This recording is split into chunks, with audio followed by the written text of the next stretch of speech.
There's a forest in northern Maine that doesn't show up on most maps. Locals call it Marrow Creek Woods. For nearly 200 years, strange lights have flickered through the trees. Animals go missing without a trace. And once, just once, an entire group of children disappeared into its shadows and were never found. But this isn't a ghost story. This is about what those children might have become. In the autumn of 1847, the small logging town of Elbridge Hollow reported its worst tragedy. 12 children, all between the ages of 6 and 11, vanished on the same day during a school field outing to the forested borderlands near Marrow Creek. No signs of struggle, no bodies, just a broken pocket watch and a child's red scarf hanging from a branch. The search went on for weeks. Bloodhounds refused to enter the forest past a certain point, growling and whining like something ancient was waiting in the underbrush. After 2 months, the search was officially ended. The case was closed, marked as unresolved, and slowly erased from public memory. But in 1902, an expedition of botanists entered that same forest to study rare moss growths. What they found was a series of underground stone chambers, man-made, yet older than any European settlement in the region. On the walls, carvings, child-sized handprints burned into the rock like fossils, arranged in perfect circles around a single ominous symbol, a split eye. Locals began whispering again. They spoke of the returned, strange children who would sometimes appear near the tree line late at night, quiet, pale, and far too tall for their supposed age, always watching, never speaking, and never, ever stepping beyond the shadows. By 1914, sightings of the Marrow Creek children began increasing, and those who saw them reported vivid dreams in the days that followed, visions of underground rituals, of something living beneath this earth, something ancient that fed on sound, emotion, and memory. Most wrote off these accounts as folklore, but a recovered letter from 1927, hidden in the basement of an abandoned chapel outside Elbridge Hollow, tells a different story. It claims the children never died. They changed, and they're still changing. This is the forgotten history of Marrow Creek, a story buried for generations. Until now, the chapel was already falling apart when Arthur Leeds found the letter. A faded building hidden behind dense pine and thorny underbrush just north of Elbridge Hollow, it had once belonged to a radical sect of frontier Baptists known only as the Quiet Assembly. Leeds wasn't a historian or a priest. He was a freelance surveyor with a fascination for forgotten places. The town had hired him in 1927 to assess the value of nearby land, but what he uncovered was worth far more than a few acres of timber. The floorboards in the chapel groaned like a dying man. Beneath the pulpit, Leeds found a hatch, rusted shut and nailed down with iron spikes. He didn't report it. Instead, he pried it open himself and descended into the damp cellar with only a lantern and a crowbar. There, in a corner beside stacks of brittle hymnals and empty candelabras, he found a single wooden box carved with the split eye, the same symbol discovered decades earlier in the moss-covered stone chambers beneath Marrow Creek. Inside was a letter. The parchment was so dry it cracked under his touch, but the ink remained dark as if the words had been written yesterday. It wasn't addressed to anyone by name, but began simply, "To those who dare disturb what sleeps beneath the creek." The letter described what happened in the final days before the children vanished. It told of Reverend Silas Mott, a preacher obsessed with silence, not metaphorically, but literally. He believed sound was a sin, and that deep in the woods, a force older than mankind waited to be worshipped through complete and total stillness. The veiled listener, the letter called it, a being that heard the thoughts of those who kept quiet long enough, and in return it offered a kind of clarity, at a price. The letter writer, possibly Mott himself, confessed that the 12 children had been part of a ritual meant to bind their minds together, to turn them into vessels of shared perception. They weren't sacrifices, they were volunteers, or, more chillingly, recruits. Leeds left the chapel that day changed. He never spoke of the letter aloud, but he kept it with him, hidden in a locked drawer, until his death in 1942. When his grandson found it decades later, it reignited a mystery the town thought long buried. The question wasn't what happened to the children, but what they had become after they were taken. They were always quiet. That's what people remembered most. Not shy, quiet, like they were listening to something no one else could hear. Of the 12 children who disappeared in 1864, only 2 had spoken regularly in the months before they vanished. The rest had grown increasingly mute, communicating with glances, nods, and that strange shared stillness that unnerved even the most devout townsfolk. By the time Reverend Silas Mott had taken full control of the quiet assembly, most of the town had written him off as a religious eccentric. A widower turned prophet, he preached of the sacred hush and the blessing of the bound tongue. But it was his work with the children that truly unsettled the community. He insisted their silence wasn't withdrawal, but evolution. "They have learned to hear beyond the veil," he declared one Sunday, "and through their silence they speak with something greater than man." Parents, too poor or too frightened to object, watched their sons and daughters grow hollow-eyed and distant. Several left town without a word. Others tried to pull their children from Mott's weekly sound fasts in the church basement, only to find their kids refusing to come home. One mother, Margaret Pell, claimed her daughter no longer slept in her bed, but instead stood at the window every night, whispering to the trees until dawn. In the spring of 1864, it escalated. The 12 were no longer attending school. The other children complained they could hear strange humming when the group walked by, though none of them spoke. Livestock became skittish around them.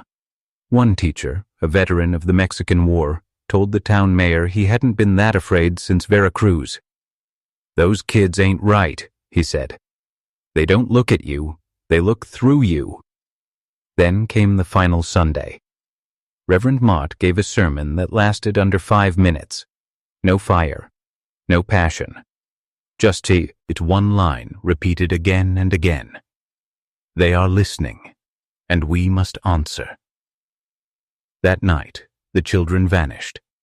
The townspeople assumed they had run off into the hills or were taken by wolves.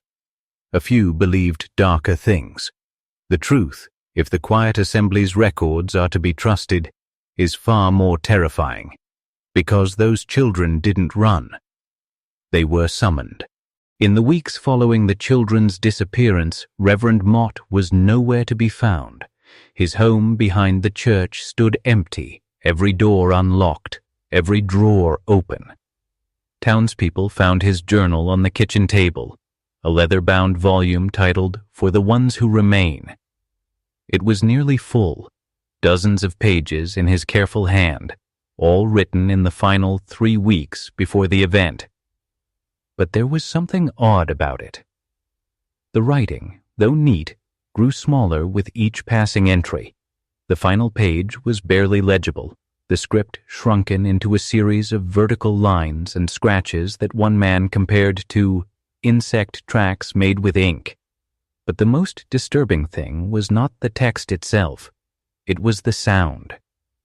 When the journal was brought into the mayor's office, the room fell silent. Not in the natural sense, more like something had turned off the entire world. Birds outside the window stopped mid-chirp.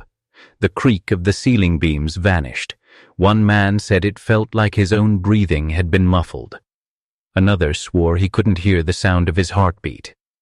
That silence remained as long as the book was open, and when it was closed, normalcy returned with a sickening rush, like breaking the surface after drowning.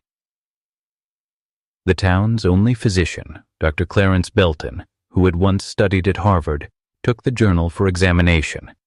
He called it the paper wall, an object that somehow blocked sound at a neurological level. After a single evening in his care, Belton was found at his desk, weeping uncontrollably.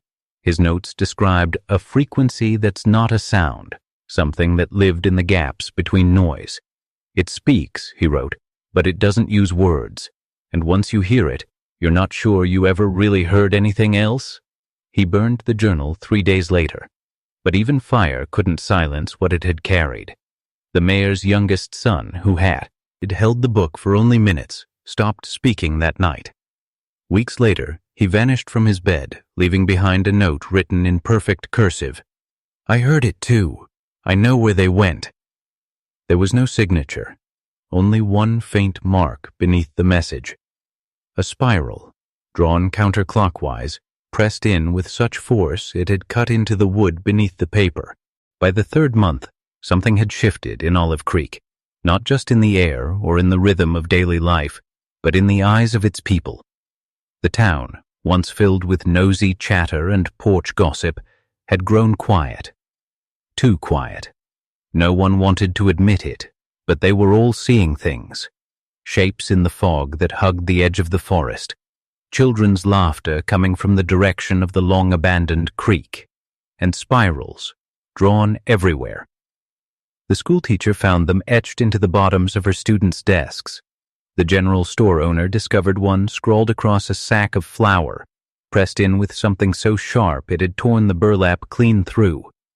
The most unnerving appeared on the church's steeple, burned into the wood with such precision that the flames must have danced in perfect geometry. Spirals, always counterclockwise. And then came the hollow-eyed. That's what people started calling them. They were first spotted near the town's southern tree line, figures standing perfectly still just beyond the last row of oaks. Dressed in old-fashioned clothing, their faces were pale and their eyes were gone. Not gouged or injured, just hollow, as if someone had scooped out the soul and left behind a soft, blank void. They didn't move. They didn't speak. But they watched. You could feel it. Even if you looked away, the pressure of their stare pressed down on your skin like heat. The sheriff tried to chase them off, riding out with a group of 6 men armed with lanterns and rifles. They came back before dawn, silent, shaken, and missing 2 of their party. When pressed for details, the deputy, who'd never been known to drink, whispered, "They don't live in the woods live in them." The next day, his house was found empty, table still set for breakfast, bacon grease still cooling in the pan. Only one thing out of place. On his child's bedroom way, drawn in chalk in a hand far too large for any child. "The children are not lost. They are learning to forget you." That week, the mayor ordered all children to stay indoors after sunset. The townspeople began boarding up their windows. Church services were moved to daylight only.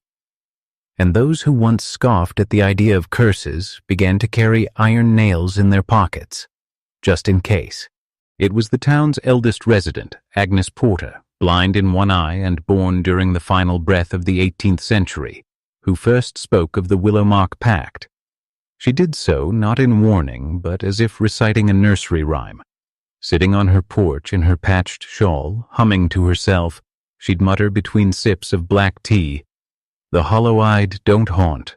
They remember. They made a pact beneath the willow when the moon wept sideways. What we gave, they kept. What we forgot, they carried." People dismissed her at first, just old-age ramblings. But one young man, Eli Corbin, the blacksmith's apprentice, began taking her words seriously. He was the one who noticed the town calendar had skipped a day, July 12th. It wasn't crossed off. No one remembered it. The postmaster, known for never missing a delivery, claimed there had been no mail that day. The pastor's diary jumped from the 11th to the 13th. and the town's midwife, Eliza, woke up on the 13th with dried blood on her apron and no memory of why. That's when people began whispering.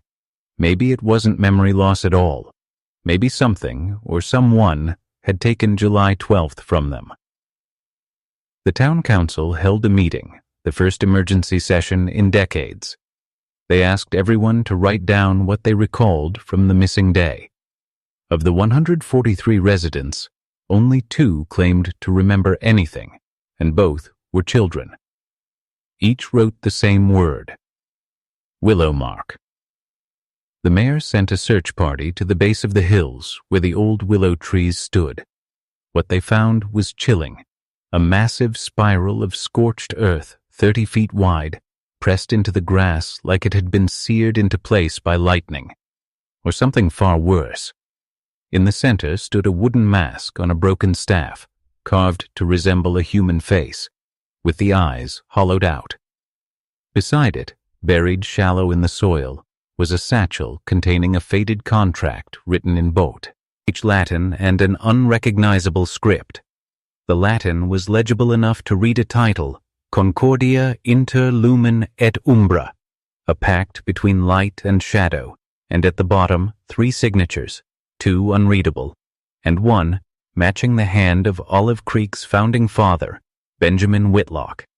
Benjamin Whitlock, who had died in 1809, or so everyone believed.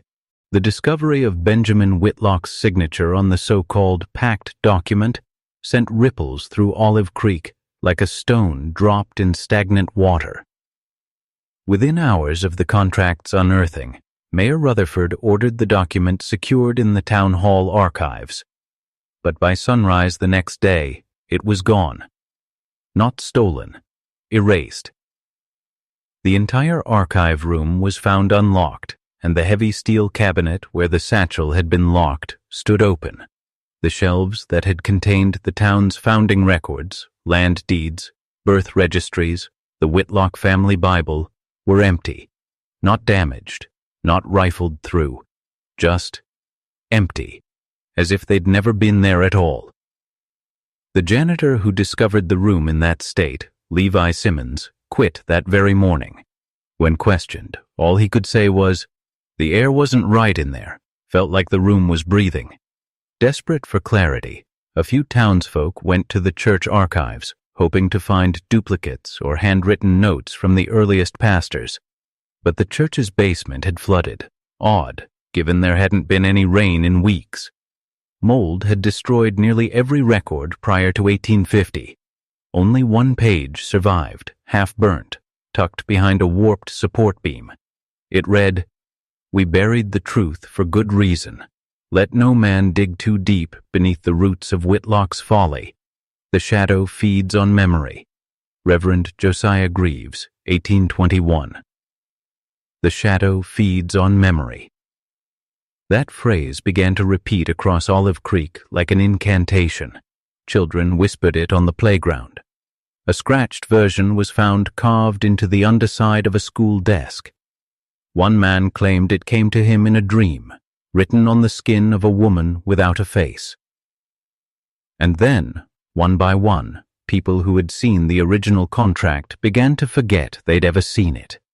Eli Corbin, the blacksmith's apprentice who had first reported the missing day, now insisted July 12th had always existed, that he'd never spoken to Agnes Porter, that the only willow mark he knew was the name of a wallpaper pattern his mother once liked. It was as if the memory had been scrubbed. But not everyone forgot. Agnes Porter, frail and trembling, summoned the mayor to her porch the following evening. Her voice, usually a soft tremble, was dead calm. "They're testing the boundary," she said. "The hollow-eyed want to know how much they can take before we notice. That's why they erased July 12th. That's why they took the records." Mayor Rutherford asked what she meant. She looked at him with that one glassy eye and said, "The pact is weakening, and when it breaks, they'll take more than a day." In the weeks that followed the disappearance of the town records, strange patterns began to emerge, specifically among the children of Olive Creek. It started with subtle things. little Maggie Fields stopped speaking, not out of trauma or defiance, but as if words were suddenly beneath her. Her mother found her writing symbols in chalk behind the woodshed, spirals, intersecting lines, and a crude eye drawn with 7 lashes above it. When asked what it meant, Maggie replied in a voice that wasn't quite hers, "This is how they mark the watched ones." Tommy Ainsworth, age 10, began sleepwalking into the forest at night. His father found him barefoot, 40 yards into the brush, standing perfectly still, facing east. When woken, he screamed not from fear, but fury. "You stopped the dream," he shrieked. "They were showing me the real Olive Creek." Reports like this began trickling in from every corner of town. Children who had never spoken to one another recited the same phrases, drew the same patterns, even hummed the same tuneless lullaby, one that no adult could place, but all agreed left them feeling cold. The town doctor, Ellen Price, began documenting these changes in a private notebook. She noted irregularities in the children's sleep cycles, body temperatures, and even electromagnetic readings taken from an old field meter her father had used in mining work. Most chilling were her observations during playtime. The children no longer played traditional games. Instead, they stood in silent circles, eyes shut, hands touching, swaying in unison. Occasionally one would whisper something unintelligible, and the rest would nod, then fall still as statues. On the second Sunday of October, a group of 6 children were found behind the Willowmark ruins. They had arranged themselves in a perfect spiral pattern in the grass, facing inward, eyes open, unblinking. When Arthur, Ides, tried to speak to them, the children simply stood, walked home silently, and refused to speak of it again. But a photograph was taken before they moved. When developed, it revealed something that hadn't been seen with the naked eye. Behind the spiral of children, just inside the tree line, was the faint outline of 3 tall figures, distorted, hollow-eyed. Dr. Price resigned that week and left town without explanation. Her notes were later found in a hidden drawer in her desk, ending with a single sentence scrawled hastily in red ink. "They're not haunting us. They're hatching." The hollow-eyed didn't return in one dramatic encounter. There was no storm, no fire, no screaming mob. No, what followed was far worse, because it was slow and quiet, like fog bleeding through floorboards. It began on October 31st. Olive Creek had never celebrated Halloween, too pagan, too superstitious. But in 1894, as if guided by something older than tradition, the townsfolk decided to throw a harvest festival. No one could quite remember who suggested it first, only that by mid-October, plans were already underway. Costumes were made, apples were gathered for bobbing. A maypole, of all things, was raised outside the old chapel ruins, and it was decided that the festival would begin at dusk, under the red moon. That moon, blood-colored and enormous, rose exactly as predicted. It painted the sky like a wound, and as the townsfolk danced and drank cider under its glow, the children, nearly all of them, wandered away from their parents and toward the woods. Not a single adult saw them go. It was as if the festival had lulled every grown-up into a trance. It was only when old Judith Bell screamed, her granddaughter missing, that people realized the children were gone. Panic surged. Dozens of lanterns were lit. Search parties tore through the forest, but every trail led to the same place, Willowmark ruins. The same spiral pattern was etched into the ground there, only larger now, deeper, burned into the soil, and in the center, a single object lay in the grass. A doll, hand-stitched with red thread, 3 button eyes instead of 2, and sewn across its chest in looping thread was one word: obedient. Just as dawn broke, the children returned, on their own. silent, clothes muddy, eyes dull and unfocused. Not a single one remembered where they had gone, or so they claimed.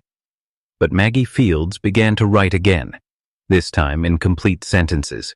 She filled 2 notebooks in 3 days, writing non-stop, until her fingers bled.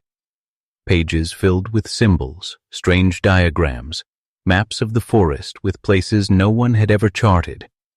And always, at the bottom of the page, 3 hollow circles, the mark of the watchers. The mayor called in a state psychologist, but the man lasted only 1 night in Olive Creek. Witnesses say he left at dawn, white as a corpse, muttering only 1 word over and over. They're building something. Something had awakened in the woods, and the children of Olive Creek were no longer theirs. The church bell in Olive Creek hadn't rung in decades, not since the fire in 1851 gutted the chapel and left only blackened stone bones behind.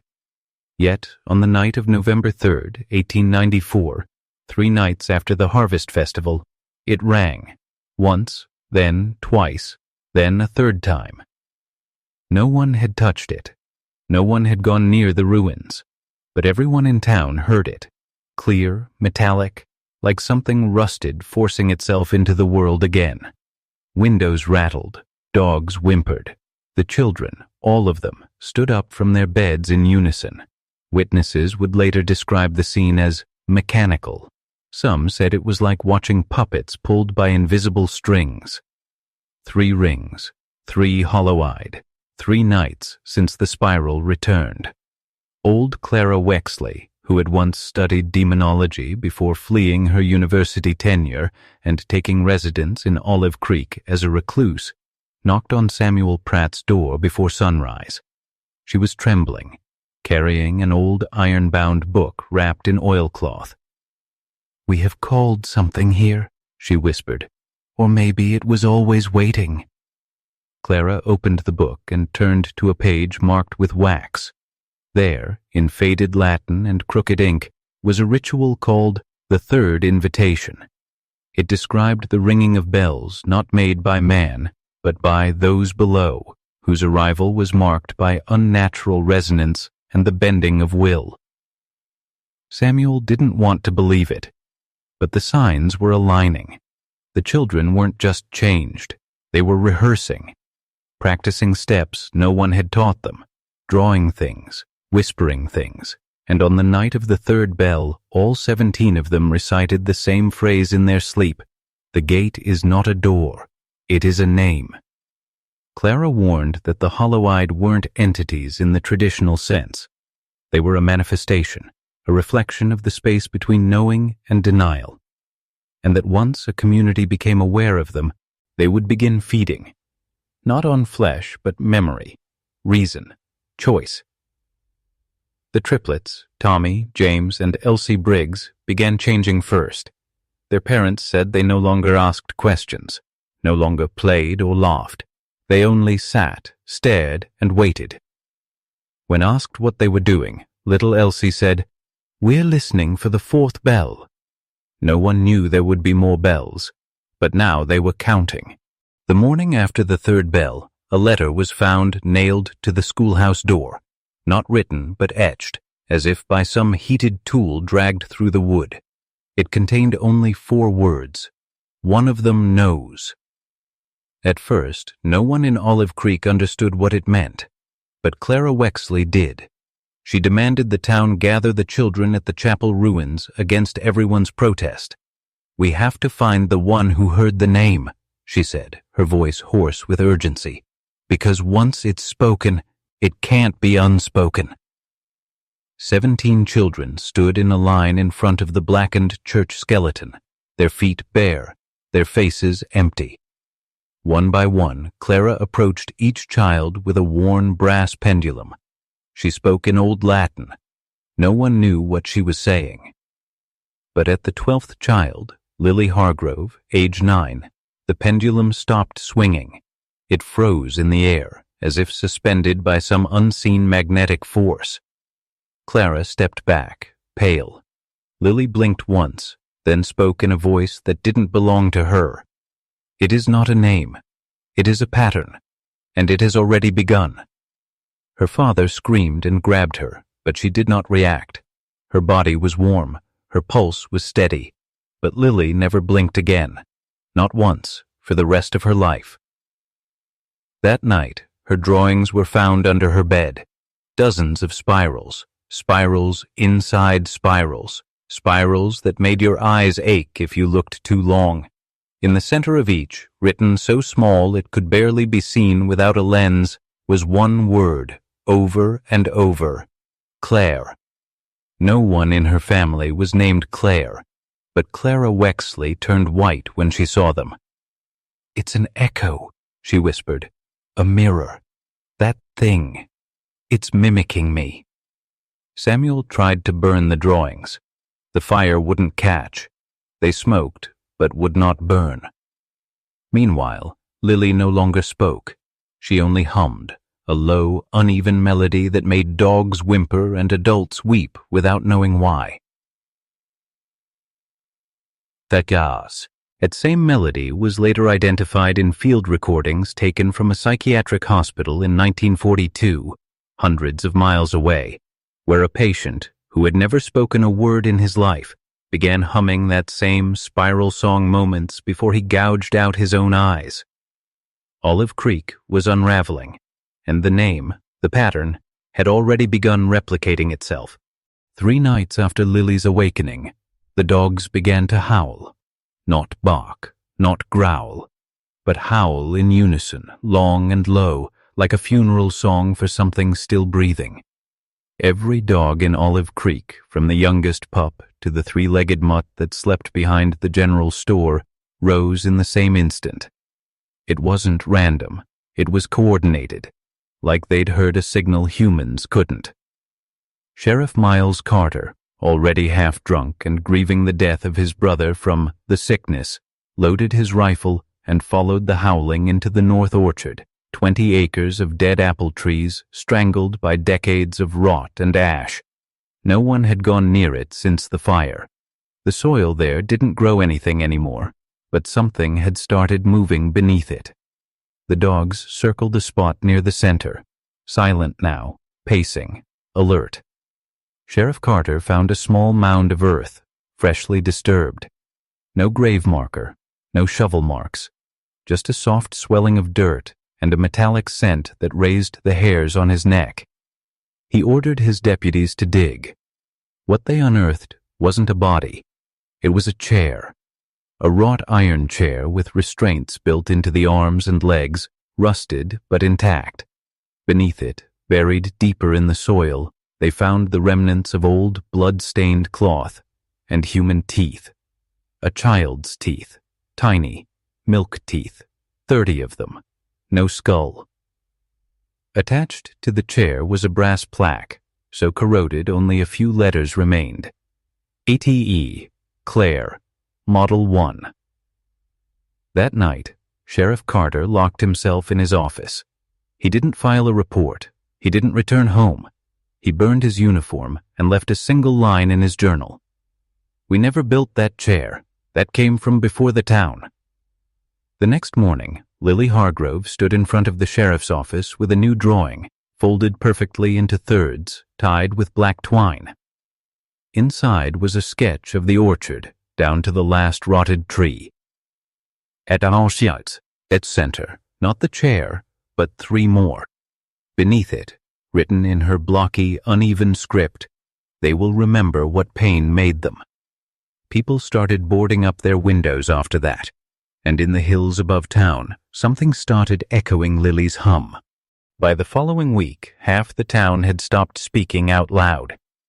It wasn't paranoia, it was necessity. People claimed the hollows, those natural sinkholes and shallow caves dotting the northern ridge, had begun whispering back when spoken to, not echoing, whispering, repeating words not said, finishing sentences never started. It began with the pastor's daughter, Maisie. She was 9 years old and known for talking to herself during walks. One morning, as she passed the old copper mine entrance near Hollow Point, she told the empty air, "I miss Mama." And a voice answered back. Not her mother's voice. Not human. It said, "She's not alone down here." Maisie screamed so loud her voice went hoarse for 3 days. Her father, Reverend Alton, went back to the spot with a lantern and his Bible. He never returned. When a search party was formed the next morning, they found his boots placed neatly at the mine's entrance, along with his wedding ring and a note written in charcoal on the rock wall. "This is the chapel now, and I am its choir." No one dared go further inside. Soon after, schoolteacher Miss Langston reported hearing a conversation from her pantry at midnight, her own voice whispering back at her in the exact rhythm she used when reciting roll call. By the end of the week, 4 homes were abandoned, 2 people had gone missing, and Lily had drawn something new. It was a map of the hollows, every crevice and indentation accurately placed as if she had surveyed them herself. But she hadn't left the house, hadn't been seen outdoors at all. At the center of her drawing was a symbol, a circle made of thorned vines, broken at 3 points, and below it the words, "They buried their secrets in the soft ground, but the ground grew hungry." Old-timers whispered about a place called Witch's Mouth, a cave said to lead nowhere, but always felt closer than it should be. Now, Lily's drawing had placed it exactly where no one expected, beneath the abandoned schoolhouse, sealed since the influenza swept through Olive Creek in 1911. Sheriff Carter, still shaken from the orchard discovery, gathered what was left of the town's courage and forced open the cellar doors beneath the school. The air that rushed out wasn't cold. It was warm, like breath, and it smelled like burned milk and lavender, just like Ruth Hargrove's room the day she died. The doors to the schoolhouse cellar groaned open like a wound splitting across flesh.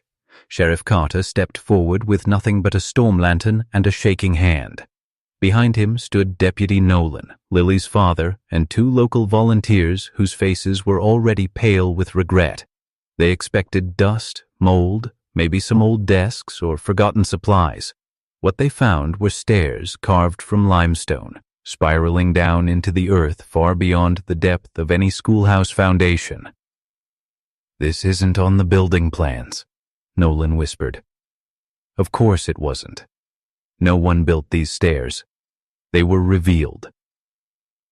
As the group descended, the walls began to change. First came the markings, scratched glyphs and spirals, too intricate to be random, too old to be modern. The deeper they went, the more those glyphs began to resemble faces. Not human faces. Elongated skulls, many-eyed visages, mouths opened unnaturally wide. At about 60 feet down, they passed the remains of a collapsed wooden door. Behind it, the stairs stopped. The space ahead was not a room, but a chamber, an open cavern of obsidian rock and pulsating moss that shimmered faintly in the lantern light, and in the center of the cavern stood a structure. It resembled a tree, but made entirely of bone. Human rib cages formed its trunk, femurs its roots, spines curled into its branches, and hanging from those branches, not leaves, not fruit, but dolls. Dozens of them, stitched from cloth, burlap, and human hair. Some had buttons for eyes, others had no eyes at all. Each one whispered, not loudly, not in English, but in hushed gasps that moved the air like breath behind the ear. They were breathing. They were speaking. They were remembering. Sheriff Carter nearly dropped the lantern. One of the volunteers, a young man named Jeremy Fox, stepped forward despite Carter's protest. "My sister disappeared here in '94, he muttered. "They said she ran off. I don't believe that." Jeremy reached out to touch one of the dolls. The moment his fingers grazed its fabric, every other doll began to swing, gently, as if caught in a breeze that didn't exist. Then came the voice. Not from the dolls, from the tree itself, low, rumbling, impossible. One more to finish the circle. The blood remembers. Jeremy collapsed. No pulse, eyes wide open, mouth agape as if still screaming. Sheriff Carter screamed for the others to retreat, but only Nolan responded. The other man had vanished. Gone. Erased. No footsteps, no trace, as if the cave had absorbed him. Back in the town above, Lily began to cry without reason. She turned to her mother and said softly, "The tree is awake now." Her drawing of it, previously dormant, now had red ink running down its roots. They buried Jeremy Fox in a closed casket. Not because his body was too damaged, there wasn't a mark on him, but because of what his eyes had become, wide, blackened, reflective, like obsidian marbles staring through time itself. The coroner refused to finish the autopsy. "I looked at him too long," he whispered before checking himself into a psychiatric ward in Canton. Sheriff Carter resigned that same week. But he didn't leave town. He moved into the bell tower of the abandoned church on Granger Hill, living in solitude, scribbling unintelligible notes into a dozen different ledgers. When people asked him why, his answer was always the same. "There's a root system under this town, a memory root. It remembers everything we try to forget." Meanwhile, Lily stopped speaking entirely. Her mother, desperate, brought in specialists from Columbus, psychics from Virginia, and even a Navajo healer from New Mexico. But none of them stayed more than a day. One of them, a linguist from the University of Chicago, left behind a notebook filled with what he called mimic phrases. He claimed the child was channeling a language older than civilization, made up not of words, but of sensations, fear, hunger, betrayal, and something he called blood recognition. In the weeks that followed, the town changed. Not in ways people could easily describe, but subtly, eerily. Clocks stopped working at exactly 3:33 a.m. every night. Milk curdled instantly if brought too close to the schoolhouse. Birds began avoiding the entire northern quadrant of the town, leaving the trees unnaturally still. People began waking up with soil under their fingernails and no memory of where they'd been. A local mechanic named Travis Ballard was found wandering in his pajamas near the river bend, repeating one phrase over and over. "We are the blossoms of buried roots, the children of forgotten grief," and then came the dreams. Hundreds of people, all dreaming the same image. A child's mouth sewn shut with fishing line, standing beneath a white tree bleeding from its core. The dreams intensified after the first frost. 7 residents vanished within a week. Only one left behind a note. It read, "It's not killing us. It's remembering us, reabsorbing its own limbs." Sheriff Carter, from his perch in the bell tower, saw it differently. He began sending anonymous letters to the town's remaining elders, warning of what he now called the harvest. "They weren't just children," he wrote. "They were roots, human seeds planted in trauma, and something has come to reap what was sown." It began with the bells. For 30 years, the bell tower atop Granger Hill had been silent, its rusted mechanism frozen in time, the great iron mouth muted since the 1940s.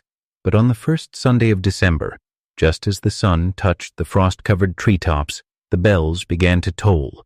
Not a melody, not a rhythm, just a deep, hollow groan. Once every 13 seconds. 13 seconds. Every time. No one had the key to the tower. No one had climbed it in decades. Sheriff Carter had barricaded himself inside. When the townspeople gathered at the base of the hill, unsure whether to pray or flee, they found the heavy wooden doors open. Not broken, not damaged, unlatched. Inside, the pews were gone. The altar smashed to rubble. The walls had been stripped down to the beams, revealing what looked like charred symbols scorched into the wood. Symbols no one could recognize, though one elderly man whispered, "I saw that same shape on my brother's chest when he came home from Korea. He died screaming in his sleep a week later." But it wasn't the symbols that terrified them most. It was what lay beneath. A hatch had been uncovered in the floor of the church, oak-lined and iron-rimmed, sealed with a cross made not of wood, but of fused human bones. The hatch had no hinges, no locks, just one word etched into the metal in blood-colored script: return. They opened it. Against all warnings, all instinct, they pried the hatch open with crowbars and pickaxes. The sound it made was not of metal on metal, but something wetter, like peeling skin. A spiral staircase descended into complete blackness, and still the bells tolled above them. A group of 10 volunteers descended. They brought lanterns, rope, prayer beads. Only 3 came back. They weren't alone down there. They spoke of a second church buried beneath the first, built of stone older than the town itself, the Bay. Walls pulsed faintly, like breathing lungs. The air stank of copper and lilies. In the center of the subterranean sanctuary stood an altar carved from petrified wood, and behind it a mural, faded, cracked, but unmistakable in its detail. 3 boys, eyes closed, hands clasped, standing inside a ring of skulls, and beneath the image, in the same script as on the hatch, "When the first memory rots, the root will awaken." The volunteers said they heard whispers coming from inside the walls, some in English, some in voices they recognized, dead relatives, lost children, their own younger selves. One man, Eli Tucker, aged 20 years overnight. His hair turned white, his eyes turned black, and his voice, when he finally spoke, was not his own. They remember the pain, they remember the warmth, but most of all, they remember who forgot them. They called it the Reaping Record. It was found sealed in wax inside a lead-lined drawer beneath the petrified altar in the church beneath the church. Sheriff Carter and 2 others had returned the next morning with lanterns, rifles, and resolve. But when they saw the manuscript, bound in blackened leather stitched with human hair, they dropped their weapons. And still, the bells rang, 13 seconds apart. The record was written in a strange mixture of Latin, Old English, and something no one could identify, characters that looked like fractured branches or burned veins on paper. Dr. Helen Marr, a retired linguist from Cincinnati, was called to examine it. She worked for 6 days without sleep. On the 7th day, she tried to burn it. But the book would not burn. She said the pages whispered to her, described events that hadn't yet happened, murders that would be committed, children that would disappear, plagues that would return, even her own death, down to the exact time and place. She laughed when she told Sheriff Carter this. She didn't laugh when she slit her wrists at 2:47 a.m. the following night, just like the book had predicted. But before she died, Dr. Marr decoded part of the title page. It read, "To the watchers of Cedar Mills, we who were first, send memory forward." Memory. That word kept coming back, again and again, etched on walls, whispered from shadows, inscribed into the bone ornaments found hanging from the ceiling beams. Memory, it seemed, was sacred to the thing that lived beneath Granger Hill. Not memory as we know it, but ancestral recall, a record passed through bloodlines, skipping generations, hiding in the bones until awakened. One passage in the Reaping Record was especially disturbing.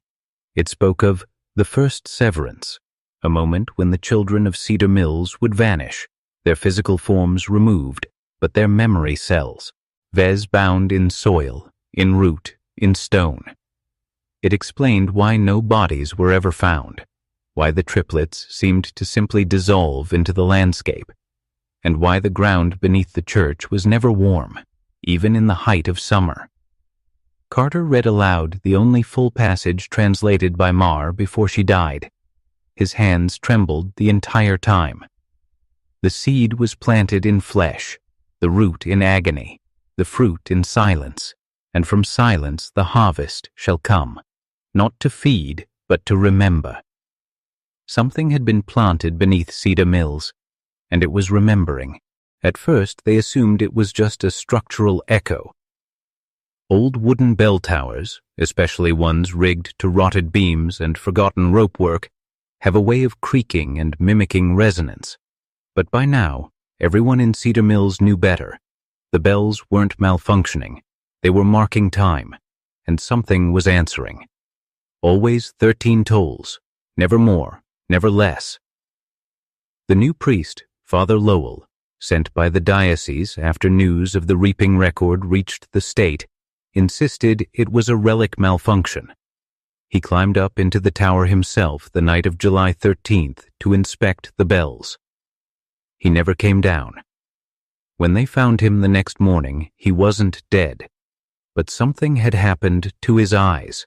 They were wide open, bleeding from the corners, and staring into a corner of the belfry that contained nothing but dust. He kept muttering a single phrase. "It's looking through the bell." What did that mean? Sheriff Carter and a volunteer fireman named Eli Jansen decided to dismantle the bell. Maybe there was something inside it, maybe a nest, maybe bones. What they found instead was a handprint, charred into the inner curve of the bronze, but it wasn't a human hand. It had 6 fingers, wider than a man's, narrower than a beast's, and it pulsed warm to the touch, as though it had just been pressed seconds before.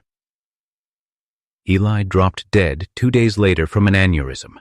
No prior health issues. The coroner found something strange during autopsy, an electrical burn on the underside of his skull where no tool could have reached. Dr. Chen, who'd returned to assist after the discovery of the reaping record, reviewed the forensic photos. Her verdict chilled Carter to the bone. That's not a burn from physical heat.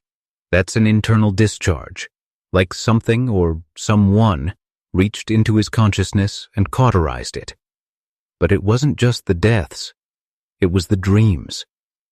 All over Teat, people began reporting the same vision, a tower of bells buried upside down beneath the roots of Cedar Mills, hanging in silence, waiting, and beneath the lowest bell, a door made of bone and salt, cracked open just wide enough for something tall and listening to slip through. Every 13 days, the bell rang. And every time it did, someone in town forgot something critical, a memory, a loved one, even a piece of their own past. Cedar Mills wasn't just haunted. It was being rewritten. After the 13th bell began tolling, Cedar Mills changed in ways no map could track. It wasn't just the buildings or the weather or the tremors underfoot. It was the people, the way they moved, the way they spoke, the gaps in their eyes when you looked too long, like a part of them was watching from somewhere else, or nowhere at all. Children became the first to notice the watchers. That's what they called them, tall, thin shadows standing at the edge of sight, just past the cornfields or behind the distant tree lines. At first, adults dismissed them as imagination, stories passed between kids during blackouts. But then the drawings started appearing, identical across dozens of unrelated homes. Same figure, same eyes, same number of fingers, 6. The triplets had spoken of beings woken too early, beings who could not lie, only listen. Dr. Hartwell's notes had been clear on one point. The triplets weren't alone. Now it seemed they never were. Sheriff Carter conducted nightly patrols, not out of law enforcement, but survival.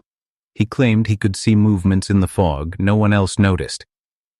"They don't step," he said once to the town clerk. "They slide, like thought, and they always stop when you stare. But if you blink..." He never finished the sentence. His deputy, Maureen Bell, was the next to vanish. She'd been driving down Miller's Road when her car simply stopped. Not crashed, not broken, just stopped, as if time took a breath and didn't let it out. Her radio sent out only static. Her last recorded words were barely audible. "There's a man standing in the middle of the road. I think it's a man. But his face isn't..." Then silence. The car was found, still idling, driver's door open, but no trace of Maureen, just footprints, six-toed, leading from the middle of the road straight into a patch of tall, untouched grass. In the following days, then more people disappeared. All of them had previously worked with either Dr. Hartwell, Samuel Whitmore, or the Underground Railroad Memorial Project. A pattern was forming. Those who dug too deep, those who knew too much, were being cleared. Not killed, not erased, just removed. The watchers didn't speak. They didn't chase. They didn't have to. They waited, patient, still, just beyond the threshold of human understanding. And every 13 days, as the bell rang, they got closer. By now, Cedar Mills was no longer on most maps. GPS systems rerouted around it. Mail stopped arriving. Cell signals warped. Even birds avoided its air. But still, researchers came. They didn't come through universities anymore. They arrived quietly, independently, each one drawn by the same coordinates, shared anonymously through encrypted forums, dark web message boards, and whispered warnings. All of them were investigating the house, the one the Triplets had supposedly built. It wasn't on any deed. It didn't appear on land surveys. Yet every investigator found it exactly where the 1923 letter said it would be. At the edge of the Sycamore Ridge, where 3 streams converge into a perfect triangle, the house stood tall, untouched by time. Its wood did not rot. Its windows reflected nothing. Inside, the layout changed depending on who entered. Dr. Melissa Ewan, a neuroscientist from Stanford, stayed inside for 17 minutes. When she returned, her fingernails had grown an inch. Her voice trembled with the cadence of someone who'd heard thoughts not her own. She kept repeating, "The walls remember, the walls remember." 3 weeks later, she disappeared from her locked apartment in San Francisco. Surveillance footage showed her pacing, pausing at the hallway mirror, then nothing. She never exited, just gone. Those who stayed longer in the house reported even stranger phenomena. Heartbeat synchronization, shared visions, flickering shadows moving backward through doorways. One physicist, Dr. Ahmed Darzi, claimed he encountered the Triplets themselves, still 8 years old, still dressed in 1860s linen, but their eyes, too knowing. He said they told him a date, November 17th. That's when it begins. He wouldn't explain what it was.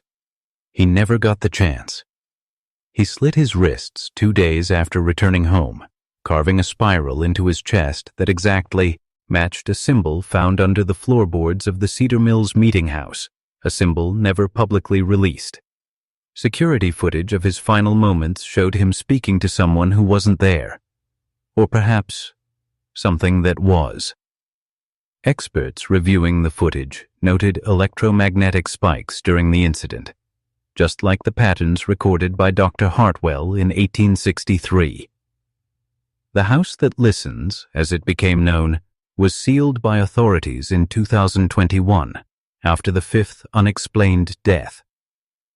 But locals say the front door still creaks open every 13th night. And if you enter with a quiet mind and a guilty heart, the house may show you things you're not ready to see. The last known audio recording from inside the Cedar Mills house was captured in 2022.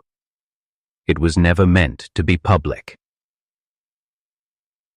A researcher named Eleanor Fitch, former NSA audio analyst turned rogue investigator, went in alone with a digital recorder, a heart monitor, and a single mission: find the truth, Bring back proof. She got 26 minutes of audio. Only 12 were understandable. The rest? A wall of low-frequency hums, barely audible but deeply unsettling. Some listeners claimed they could hear voices in the static, not speaking, whispering, names, locations, secrets they were never supposed to know. When the audio was run through a spectrograph, the hums displayed patterns, waveforms shaped like human faces. The same 3 faces, repeating, each distorted as if screaming. Eleanor's last decipherable words on the tape were simple but chilling. They're not gone. They're inside the house. Inside everything. I can hear them thinking. What followed was 11 seconds of silence. Then, a click. Then, every frequency at once. It destroyed 3 sets of high-end studio headphones during analysis. The sound engineers called it the scream beneath sound. Eleanor never left the house. When agents arrived 3 days later, her equipment was scattered in a perfect circle in the main room. No blood, no sign of forced entry, just a message carved into the hardwood floor with a knife. Too late to stop it. It's listening now. Through us. That message was signed with the same mark from Dr. Darcy's chest. Later, investigation found something even stranger. When the tape was played backward at half speed, the hums began to resemble Morse code. The translated message? We see you. We are learning you. Every lie tastes different. At this point, even the skeptics began to question what they were dealing with. Not telepathy, not prophecy. Something deeper, something woven into human perception itself. Military interest reignited. The Pentagon classified all known research on resonant cognition anomalies, and new teams began to arrive in unmarked vehicles. But they weren't there to investigate. They were there to contain, or silence. Meanwhile, whispers spread across online fringe forums. Don't think loud thoughts near mirrors. Cover your electronics at night. Don't lie alone in the dark. And always, don't listen to the static. Because somewhere beneath it, they're still listening. What if the triplets weren't unique? What if they were just the beginning? In late 2023, a former DARPA cryptographer named Julian Marrow leaked fragments of an abandoned government project codenamed Oracle Seed. It was started in the 1970s, buried deep in a defense think tank outside Langley. Its purpose? To design an artificial intelligence capable of mimicking the Cedar Mills triplets by replicating human intuition through patterns in electromagnetic brain data.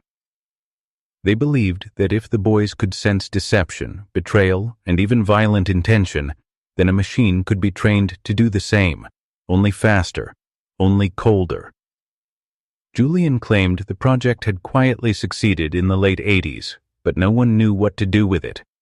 The program could identify a liar in real time, with 99.7% accuracy, using just a heartbeat, eye dilation, and ambient frequencies in a subject's voice. But the cost? The algorithm required live neural feeds, human brainwaves, harvested in secret from unsuspecting subjects through surveillance audio. Every phone call, Zoom meeting, radio transmission, it became a data mine for emotion. They didn't ask permission. By the early 2000s, Oracle Seed had become an internal tool used in black site interrogations and espionage sweeps, and then it disappeared. Vanished from the defense budget. Buried. Until Julian found something he wasn't supposed to. A classified data transfer log dated October 13, 2019, showing a full migration of the Oracle Seed architecture to a private research group. Project Telos. The address on the transfer form? A rural Ohio facility built just 4 miles from where the Cedar Mills house once stood. That's when Julian realized something far worse. They weren't just using the triplets' legacy to build machines. They were trying to rebuild the triplets themselves. Gene samples from distant relatives, brainwave data vested across generations, neural resonance patterns fed into AI systems trained to map, predict, and evolve. They weren't studying human evolution anymore. They were engineering it. Julian's final leaked document was a heavily corrupted video file. At first, it looked like static, but when cleaned and stabilized, it revealed something unmistakable. 3 children, standing still, staring directly at the camera. One of them raised a hand. The audio distortion whispered, "We're ready." Then the feed went black. The facility listed in the Oracle seed transfer. It wasn't a lab, not officially. Publicly, it was registered as a nonprofit agricultural research center, the Lysander Group, focused on soil regeneration and crop resilience. But beneath the surface, literally, was something else. Julian Marrow traced the location to a 3,000-acre estate outside Athens, Ohio, purchased under Shell Corporations in 2002. Satellite imagery showed sprawling greenhouses, irrigation systems, even animal husbandry units. But one building, a nondescript metal barn at the property's center, had no power lines, no farming equipment, and no digital footprint. Julian's whistleblower report included a 2011 blueprint of the barn. Beneath it, 3 levels of reinforced substructure. Level 1 was administrative, keycard access, observation lounges, standard lab space. Level 2 held isolation pods, sensory deprivation tanks, neural feedback chambers. But Level 3, that was something else entirely. The floor plan listed it only as Habitat 3X, and in the notes, maintain absolute EM shielding at all times. No Wi-Fi, no cellular, no broadcasting, manual record only. What were they hiding? Through stolen access logs, Julian discovered that for nearly 2 decades, a rotating team of 12 neuroscientists, child psychologists, and geneticists had been visiting the site every 6 weeks. Each visit lasted 72 hours. No digital records of their findings. Only handwritten logs filed under internal tags like Subject Theta 1 exhibited synchronized REM disturbance at 0314. Theta 2 predicted staff entry 18 minutes before arrival. Theta 3 entered fugue state upon solar flare detection. Full system blackout followed. Julian believed Theta 1, 2, and 3 were the cloned descendants, or more accurately, the reconstructed continuations of the original Cedar Mills triplets, not born naturally, but sequenced from survivance, G genetic lines, and crossbred for EM receptivity. They weren't raised in families. They were raised in glass. Every interaction calculated, every stimulus controlled, and most terrifying of all, they weren't alone down there. One visitor note read, Theta 3 asked to see the others again. Said they can hear them under the dirt. Another log, all 3 refused food during lunar eclipse. Repeated phrase, he is waking up. Julian's last entry before he went dark was a scanned photograph left anonymously in a journalist's mailbox. It showed the 3 children sitting in a triangular room, hands joined, eyes closed. On the far wall behind them, a mural in crayon. A crude drawing of America in flames. Above it, one word written in a child's hand. Soon, they were labeled innocuously, Employee Evaluation Debrief, Cohort LZ04. Discovered on a damaged server Julian had exfiltrated just weeks before disappearing. But inside, there were no HR forms, no performance reviews, just audio files, choppy, corrupted, but unmistakably real.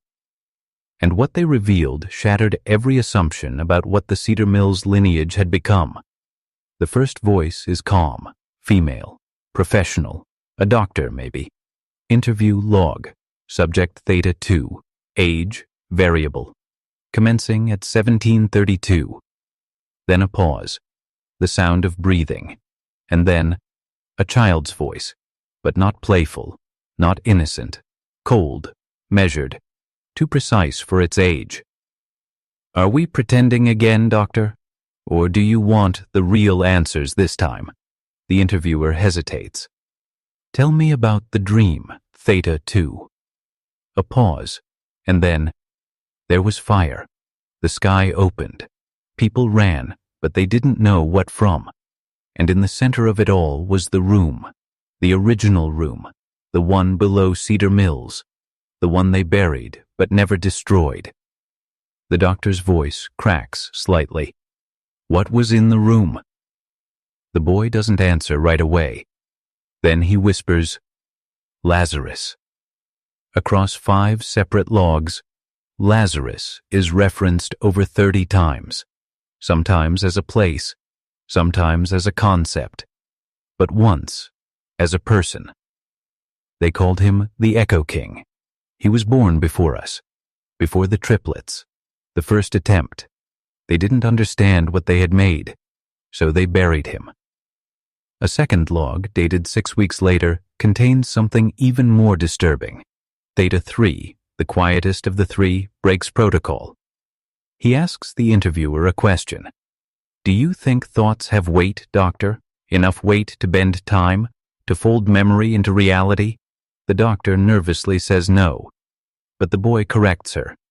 "They do. That's what Lazarus learned before they locked him in. That's what we hear sometimes in the static. He's still thinking. And if enough people believe what he remembers, it'll become real again. That's how the rupture starts." This wasn't about perception anymore. This was about reality itself. The Lazarus Project wasn't just a genetics experiment. It was a temporal recursion model, an effort to store consciousness in electromagnetic form, then reintroduce it into the physical world. The Triplets, or whatever they had become, weren't just watching.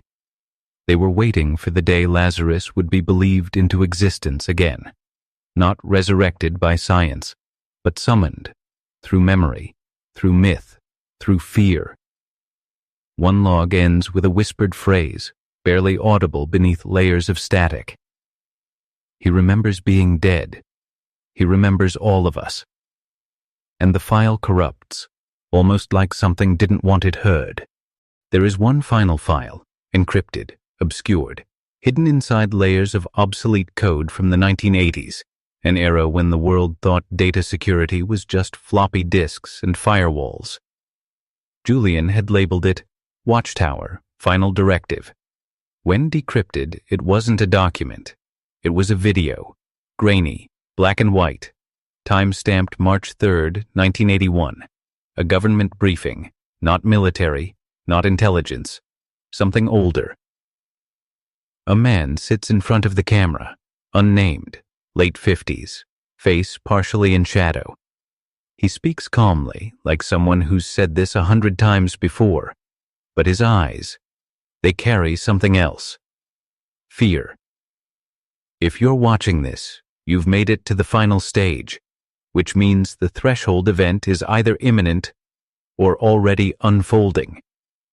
He sighs, looks off camera. The Lazarus variable was never just about perception.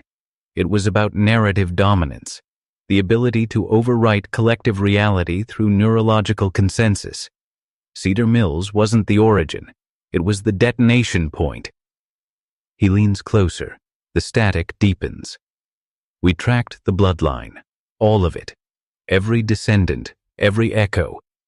You've seen them, the ones who just know things, who look through you like they've lived your life before. We tried to catalog them, control them. Some were recruited, some vanished. A few fought back. A flash of a photo appears, 3 adults, pale eyes, matching scars at the base of their skulls. Caleb, Ezra, Isaac, still alive, in 1981. We initiated the Watchtower Protocol after the 63 breach. The goal wasn't containment, it was observation. We believed, naively, that by monitoring them, we could prevent another Lazarus. He pauses. We were wrong. A second voice interrupts. A woman, stern, clinical. Then what's the recommendation? He answers slowly. There is no recommendation, no playbook. Once Lazarus manifests, once enough people believe in the memory, it's already too late. He reaches into his coat, pulls out a sealed envelope. This contains coordinates, not a location, a time. If you want to end this, you don't find the triplets. You find the first one, the Echo King, and you stop him from ever being remembered. The tape ends. Silence. Except for one last frame, held just a second too long. A child's face, familiar, watching. Same pale eyes, same calm, terrible knowing, and below it, burned into the feed. We are the memory that shapes the future.